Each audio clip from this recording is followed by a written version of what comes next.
I want to make a short walkthrough video on some concepts that not only do I believe, I just absolutely know based on the 22 plus adult population would work when students graduate to help them not get a job, but secure a career path.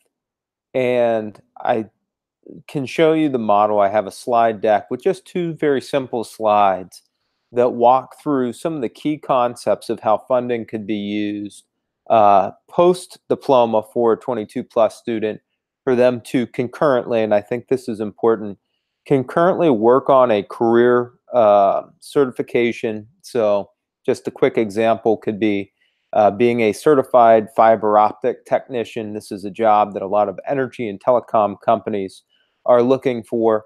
But as the students working on this, if we could use some of the funding to pay for the training, which is obviously a value and a necessary component, but we also have to think about how can we help employers um, uh, kind of want to bring on folks in this situation. And I think that one of the key things that we could do is there is already in Ohio on the job training funding, which basically is a subsidy. It allows an employer to take half the payroll risk that you would onboarding these students. Okay. So if an employer over the course of 6 months spent $8,000 in payroll paying the student, they could be reimbursed half that amount. And that's wonderful. And that's going to be in the presentation. And that's a great incentive. But what if some of the funding that's remaining that was allocated for the student to earn their diploma, if providers have been efficient, what if some of that funding could go towards not only further subsidizing, but maybe completely underwriting the initial employment cost, the initial payment cost that it would take to employ our students? I think it is important to make almost no barriers to an employer saying yes if the student is concurrently training for a particular position through a career certification and getting live on the job training. We want employers to say yes, and if some of that has to be subsidized and compensated up front, it just to show the student live in the job can perform that role and can be trained to perform at a higher level.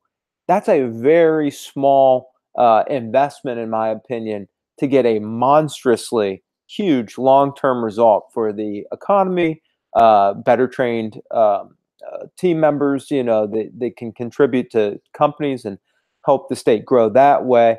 And obviously, tax that would come off of future payroll for employing that student long term. So this isn't forever underwriting and subsidizing this, but it's a model to get the student a great opportunity to show their ability and to simultaneously be trained right after the diploma. Let me switch over. I'm going to share my screen. I want to go through this very quick slide deck that I've got. Let me share. Okay. And now I'm going to jump into this. So just two slides, part one and part two, and I've actually shared quite a bit of my thoughts, but we have to incentivize. So basically 22 plus adult diploma students are provided in theory $10,000 that can be allocated over 2 fiscal years. Now, not every student gets this because the allocation is thought of like this. If a student only has 2 credits to recover to earn their diploma, then they will only be receiving funding for the amount of money necessary to recover those 2 credits. And while that's great, and I think that that's a very efficient model, once the student earns those 2 credits, they're kind of shifted on to another service to help them figure their career out or go on to post-secondary training. And the rest of the funding gets allocated to people that need more resources because they have more credits to recover. All that makes total sense, but is it driving students? Is it allowing providers to help facilitate students getting into a career path that's sustainable and long term? Probably not. It is very one-dimensional the way done presently. And I think this has to shift to a model that can allow 22 plus providers to facilitate the student not only getting their diploma, but after the diploma has been earned, which is pivotal. And I think that, providers across the state are doing a great job with this. How can they help that student then take next steps? This is just some thoughts on that. So, as I mentioned, there's on the job training funds. It would be great if every student who completes a 22 plus diploma could be eligible for this. The criteria at present is you have to be a recent high school grad. That typically means that you're kind of in the 9 through 12 typical system, recent high school grad. You can also qualify for this if you've been recently let go of a position. So you're kind of a transitional worker.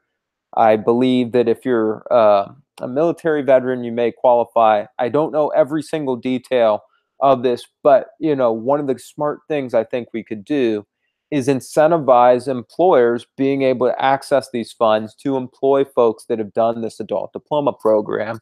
Um, the folks that are in this program, their primary drivers are to be great role models for their family, and this is through surveys we've done, and make more money from themselves. And we have to allow them to make more money for themselves and their family and improve the state's economy by providing them with opportunity. We can't just get them the diploma and say, hey, go on Indeed and go find yourself a great career. What they're going to end up doing with that little guidance is finding themselves another job. It may be a small step up from what they've had previous, but here's a format, in my opinion, that can help them get on the way to a career pathway. So allowing the on-the-job funding subsidy to be available um, for folks that have finished the 22 plus adult diploma program.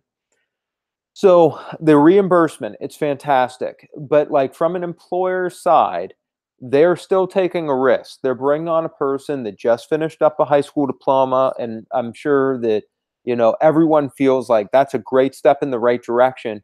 But oftentimes, the employer is taking a person that has had a lot of experience, maybe in a particular role, and they're taking a chance on them. So while their reimbursement's great, you're only getting half of what you allocate. So like if you allocate $8,000 in total payroll over 6 months, you're getting 4,000 of that back, but you still outlaid 4,000.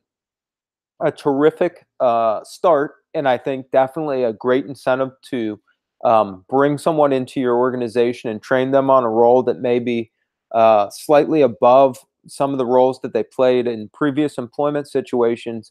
But I think that there's a way to make this even more enticing for employers to want to participate in. I think we could use the remaining funding from the 22 plus or from the students' 22 plus funding allocation, and we could allow this to be split, meaning the remaining funding could be split between career training and covering the initial payroll cost to bring on the student into a new career pathway. So, an example of this would be this. Okay, if $5,000 of the $10,000 was used to help the student get their high school diploma. Okay. So a student working through the 22 plus program does not use the full $10,000 allocation. If the remaining $5,000 that was not used could be used to help the student get an in-demand career certification and cover remaining expenses that the employer would take on to kind of bring them through this initial training period, where it's not just a matching subsidy program, where the employer would virtually have no payroll cost, or at least initially, over the initial, let's say, first month of employment, first 2 months of employment. We want to be able to have the student working, I think, and this is my second point, I think we want the student working on a career certification 1 day a week, and we want that student then 4 other days a week, 4 days in that same week, to be working on the job. So 1 day of learning and 4 days of going to work, learning on the job, and earning income. This is the optimal way, okay, for a student to continue to further their education. They've already earned their diploma. Now they're working on a career training certification with the provider, with the 22 plus provider, and they're getting in 4 days of real on the job training experience while making an income. So many adults are going to say, if you just say, hey, here's some free training, ooh, I can't do that. I've got to work. I've got to do something to support my family. I just can't, devote more time to just learning. I have to be learning while working. Well, what if we make it easy for them? What if we provide a situation where the adult that has just finished their diploma works and learns 1 day a week? They're working towards a specific in demand career certification that is relevant for the employment opportunity that's already in place. Okay, so the adult is working with the 22 plus provider on a particular career certification. Then that same adult is working with a company that can utilize the certification. Let's just pretend advanced manufacturing, just as an example. They're working for a company that needs a CNC machinist. They're working in that role 4 days a week, and the other day a week they're learning some of the more on the job skills in the classroom, the vocabulary part, the kind of the book aspect of it. But they're also working on the job, getting paid and learning the craft, the on the job component of it, all concurrently. You are learning 1 day a week. You are doing hands-on the job 4 days a week. You are also earning an income. Also, the funding for the employer to mitigate their risk further. It's not only coming from the matching on the job training funds, but some of the funding left from the 22 plus diploma program that was not used because the provider's been efficient can go towards further subsidizing or covering the cost of initial payroll. So the employer says, yes, this is not totally riskless, but I'm bringing in this adult and I'm giving him an opportunity because my training risk is totally covered. I'm getting the funding to cover this. And yes, the employer still does need to have some skin in the game. And I think that this probably won't cover all the costs, but it's going to create more yeses. And more yeses create more career opportunities for our students versus, just training people up and hoping that they get a job and then hoping that they can keep the job. This all happens in a very concurrent, seamless fashion. The adult works through their diploma program. Then the adult works just, again, 1 day per week on their career training in an in demand career field. Okay, this is classroom learning while they're already placed with an employer that has a career for them, not just a job for them. And they're working with that employer in that career space 4 days a week. It's the best of all worlds. Okay, the adult no longer has to tell us, "Ooh, boy, I'd love to train with you all, but I've got to go out and work." No, no, no. This happens all as a holistic bunching. They get the best. They get to train and learn a new skill. They get to go and use that skill on the job. They also get to earn the income that comes along with working that job concurrently. And again, the funding comes from on the job training, which is already in place and used by many employers, as well as an extra layer of funding from the 22 plus allocation. Plus, okay, the remainder of that 22 plus allocation can go towards what the 22 plus provider needs to provide that classroom layer of the career training. So this is kind of a way of attacking this post diploma situation. So we're not just doing great stuff like getting an adult a diploma.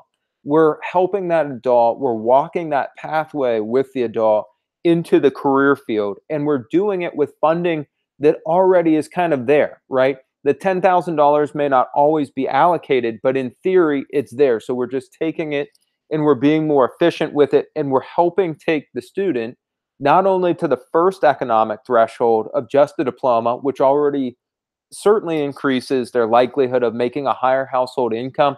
We're saying, oh, no, no, let's get you in-demand career certification. Let's also get you working while you're doing that so the employer can see your performance on the job. And then we're saying to the employer, go ahead and work with us. We're going to help provide some initial payroll, not only subsidy, but coverage. So you can bring that learner in and you can allow them to work with your company and see them perform on the job. I honestly believe this will revolutionize what we can do with adult learners. They're so motivated already, but this is a missing element, and there's funding there if it can be purposed and there can be rules built around allowing this. I think employers would be very on board with this. We're in the early stages of talking through this program with them. But I mean, you can think employers win because they have better trained employees that they've seen their performance on the job. Our adult learners win because they have a high school diploma, a career certification, and we've helped them get placed at least with an initial career opportunity. Okay. And we're not borrowing a bunch of funds and kind of figuring out how this works. It's right there. It just needs to be allocated different. So I'm very excited about this program. I think that there's just immense opportunity. Um, we just have to find a way to make this happen all the time. That's, a big challenge. Um, how do you make things like this happen? But those are my thoughts and feelings on it. I hope that the strategy's clear. So, hoping to build a great post-diploma experience for our adult learners, and I think it's certainly something that to give some deep consideration to. Thank you all.